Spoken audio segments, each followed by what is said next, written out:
Dear ones, this meditation has been designed to help you heal the negative programs that have been seeded into your virgin subconscious mind.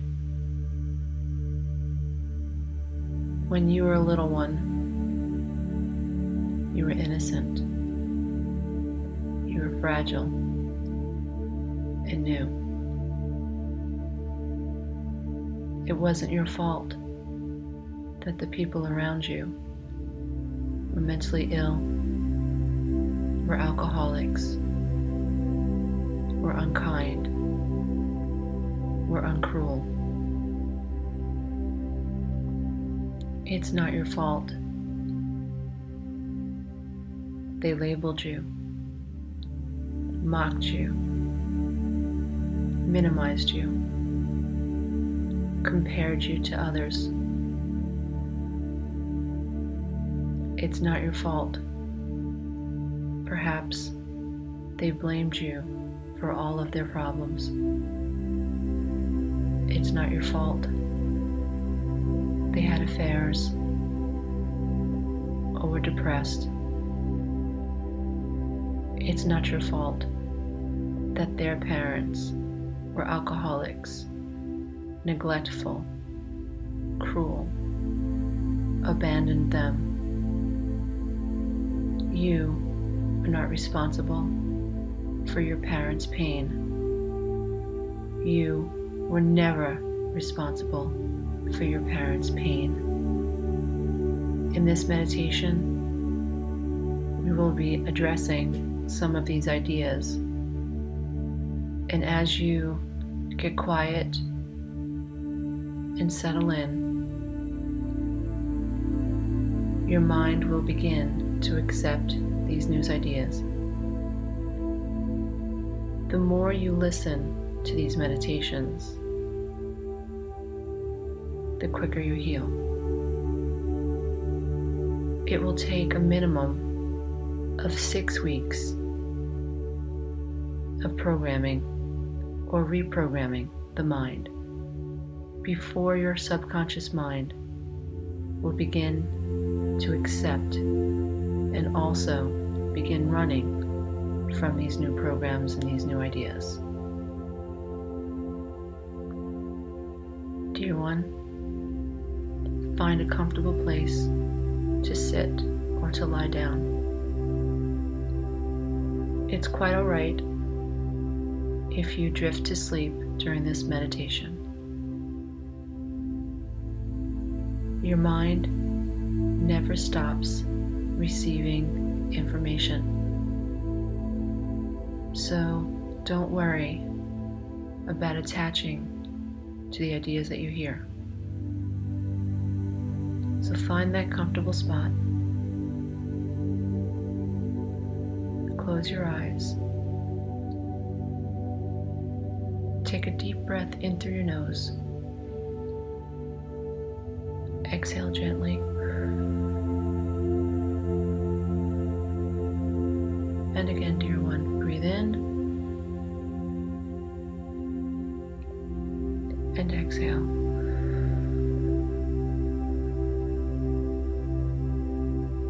Bring your awareness into your body. Relax the muscles around your eyes. Relax your forehead. Relax the muscles around your mouth. Dear one, relax your shoulders. Let them sink, sink, sink, sink. Notice the rhythmic breathing. Notice the rhythms of your breathing. Observe how your chest rises and falls, all on its own, divine, magically tied to the earth and the moon.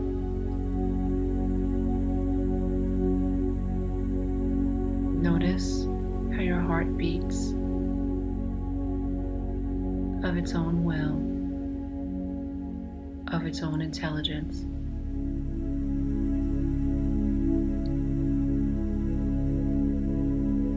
Know that your body is doing exactly what it needs to do to support you here on Earth, outside of your conscious awareness. Your body, your divinity, has been with you the entire time. Your body has one agenda, and that is to house the divine spirit being that you are,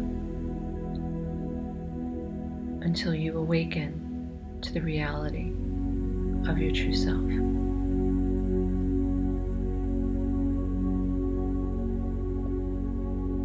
Dear one, we will now begin reprogramming the mind. As you listen to these new ideas, it will not be uncommon for you to experience goosebumps and chills. This is resonance. What I mean by that is when you hear a thought or an idea and it strikes a chord with you, with some aspect of you, on a cellular level, you will know. You will know that some sense of healing has taken place by the way that you feel. Goosebumps, the chills, that's resonance. Your cells are hearing something that matters to them, that makes sense to them, and the manifestation of that resonance is the physical way you feel. On the journey to recovery, we begin to understand that the key to healing is paying attention to how we feel. Our parents were wrong. They taught us that our feelings don't matter, but they do. The way our body feels is everything. The cues, the signals, the goosebumps, the chills. Those are signals that our body is healing, that our body is hearing something, that our soul is recognizing something. That's right. That's true for our soul. When we feel knots in our stomach, when we feel tightness in our chest, when we feel panic in our minds, when we feel stuck, when we experience brain fog, confusion, depression, nervousness, when our bodies shake and shiver. These are signs that we're out of alignment. It's the opposite of resonance, it's dissonance.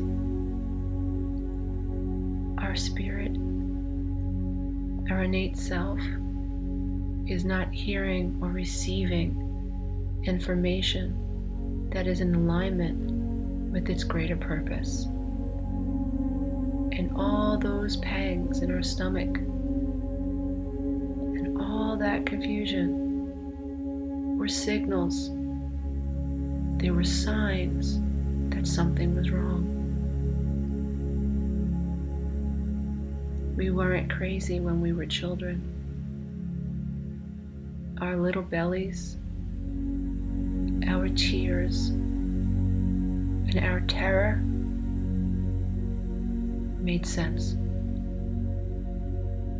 Our spirits knew, but our minds were taught to not pay attention to how we feel. Our minds, our virgin minds, were corrupted by those around us. These teachings have not been created for the purpose of blaming those around us, but they have been created to help us make sense of why we have always felt the way we have felt. It is our divine right to come here, to question, to turn over every rock. We have the right to know what happened to us and why. We have the right to know why we are codependent. We have the right to know why we attract narcissistic people, narcissistic spouses, self-absorbed friends. We have a right to understand our depression, our anxiety, our fear. We have a right to understand who we are and what has happened to us and why. We have that right. And on this journey, we discover that it was never us. We were never unworthy. We were always enough. We discover that we were divine and that our brains were hijacked by dysfunction. And like a computer that has been exposed to a virus, it's not the computer's fault. It's been exposed to a virus when it crashes, when it slows down, when it freezes, when it gets stuck, when it can't perform.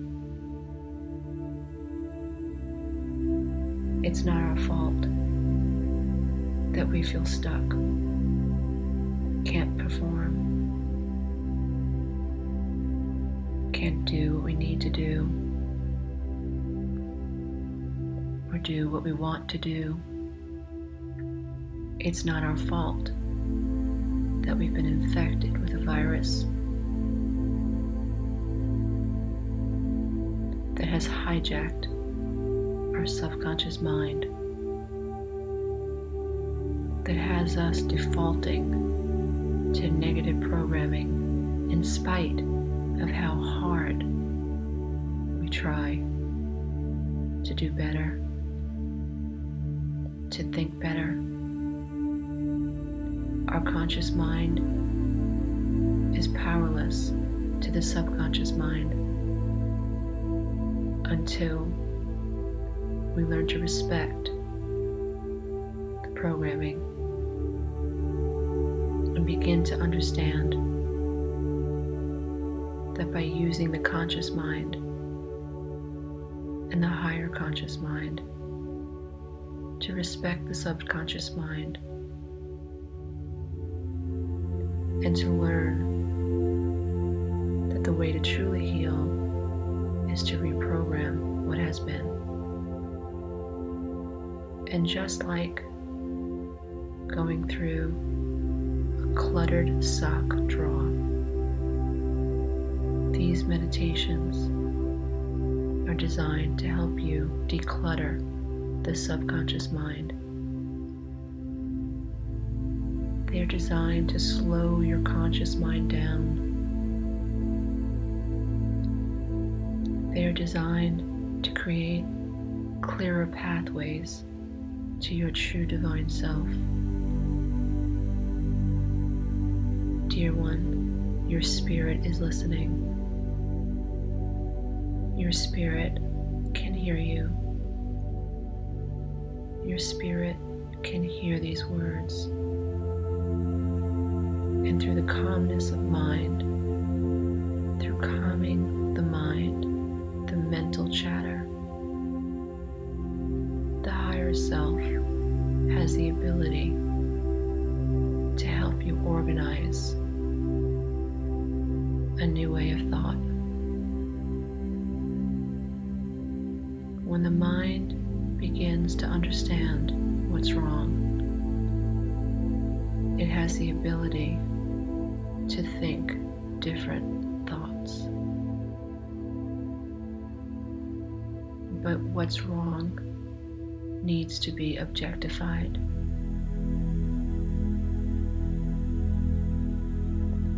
What's wrong needs to be understood and perceived from a higher level of awareness.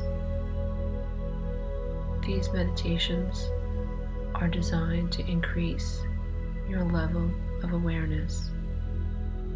And as your level of awareness expands, so too do the channels between your subconscious mind, your conscious mind, and your higher mind. As your awareness of these problems expand, so too does your awareness of your divine self. Your divine self is not your programming, dear one. Dear one, your programming is not you. It's not you that needs to be fixed. You are divine. You are still that angelic, virgin being that was born so long ago. You are still that divine child of Creator.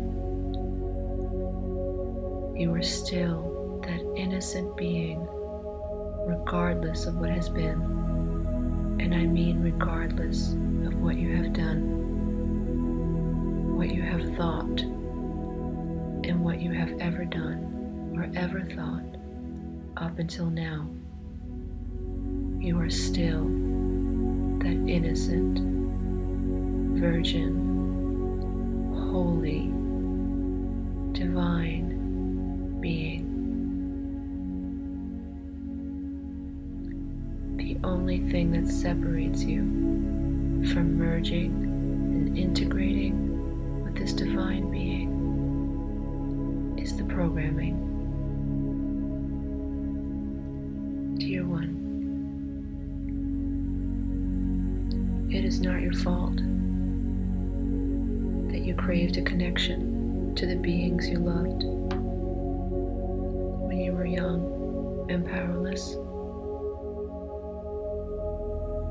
You could have never known that the need to feel seen and connected to mother, to father, to family, to siblings, to peers, to teachers, co-workers, lovers, spouses, children. You could have never known that your inability to connect to others was not a reflection of your unworthiness. Instead, this inability to feel connected to others was caused by the inability of those around us to connect to themselves, and because those we loved, and specifically our parents, were unable to connect to themselves, they failed to be able to connect to us. And because they failed to connect to us, we were unable to connect to our own divinity. Because we were never taught that we were enough, we have been seeking a sense of validation our entire lives. That's not our fault. It is right to seek validation when you were a child, because it is right to receive validation when you are a child. A child is not wrong or bad for craving the validation of mother and father. It is psychologically correct and proper to seek and to want and to need to receive validation and a sense of worthiness and a sense of belonging by mother and father. It is never the child that is inappropriate. Our need to feel connected to others is not inappropriate. We cannot change the past, but we can change our perception of the past. We can learn to understand and appreciate what went wrong. We can learn and appreciate that we were always worthy, that we were always enough, even if our parents taught us to believe we were not.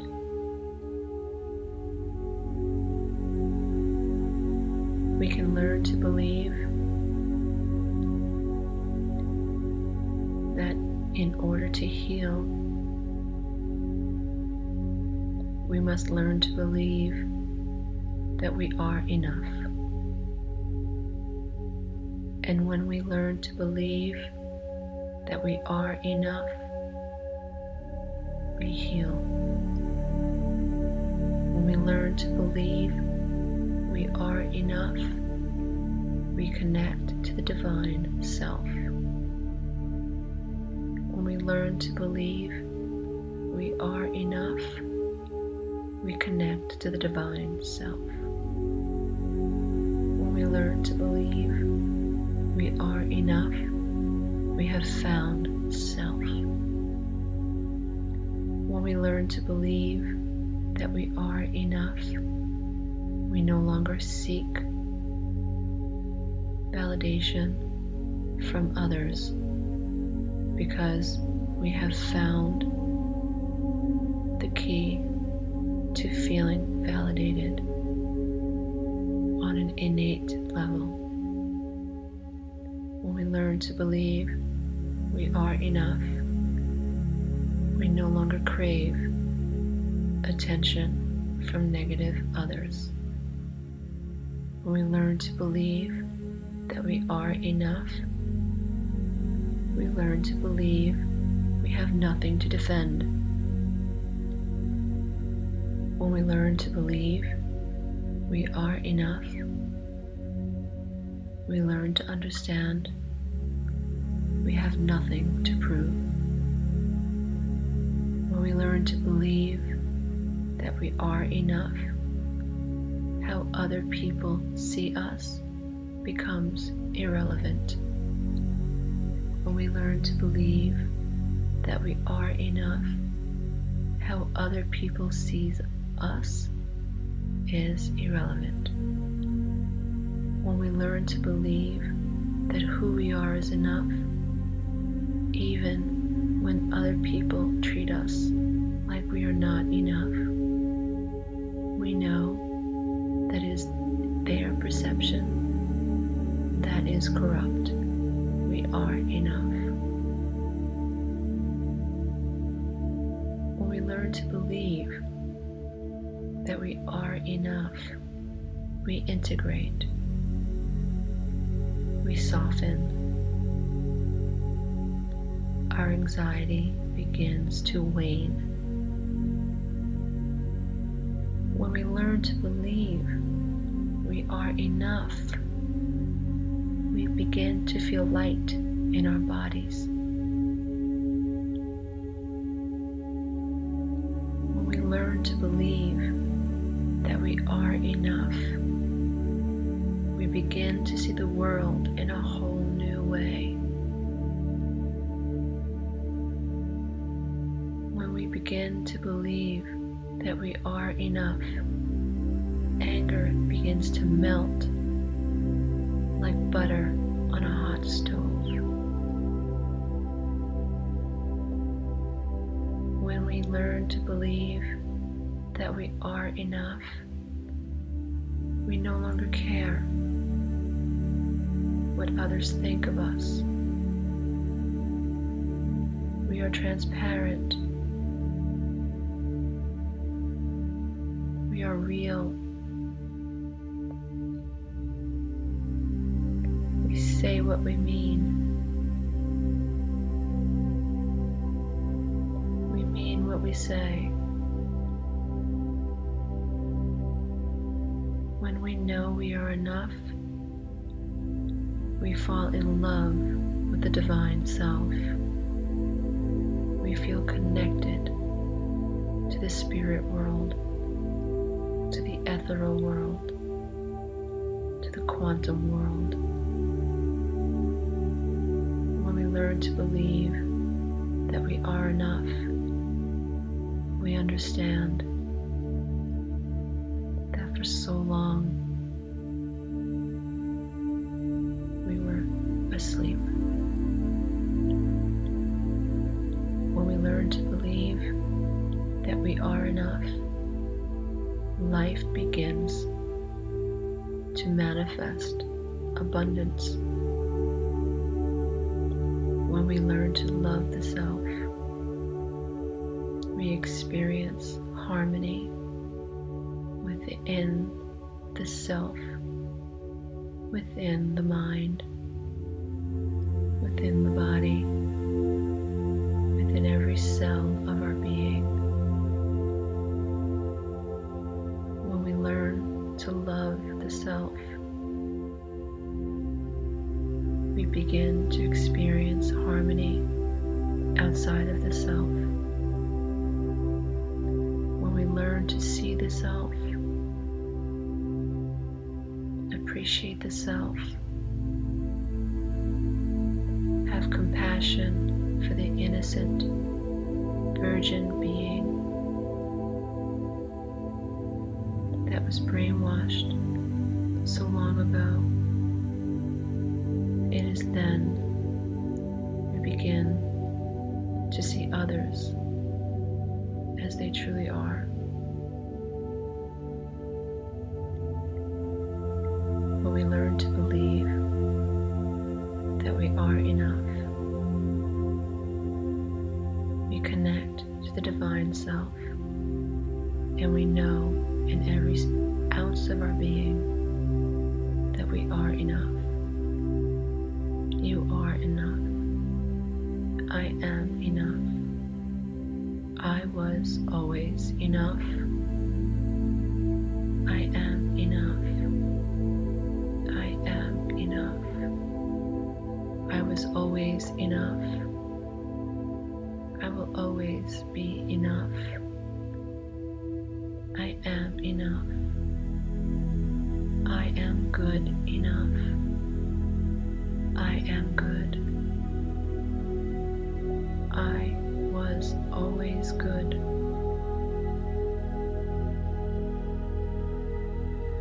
Dear ones, if you have fallen asleep, you may stay asleep. If you wish to awaken from this deep meditation, you can do so now. I will count up to 5. When you hear the number 5, you will be awake. You will feel free. You will feel light in your body, more integrated, more clear-minded. Milk the experience for as long as you can. Breathe slowly. 1. Wiggle your feet. 2. Feel your legs. 3. Wiggle your fingers. 4. Become aware of the sounds around you. 5. Open your eyes, dear one. Today is the first day of your new life. Namaste.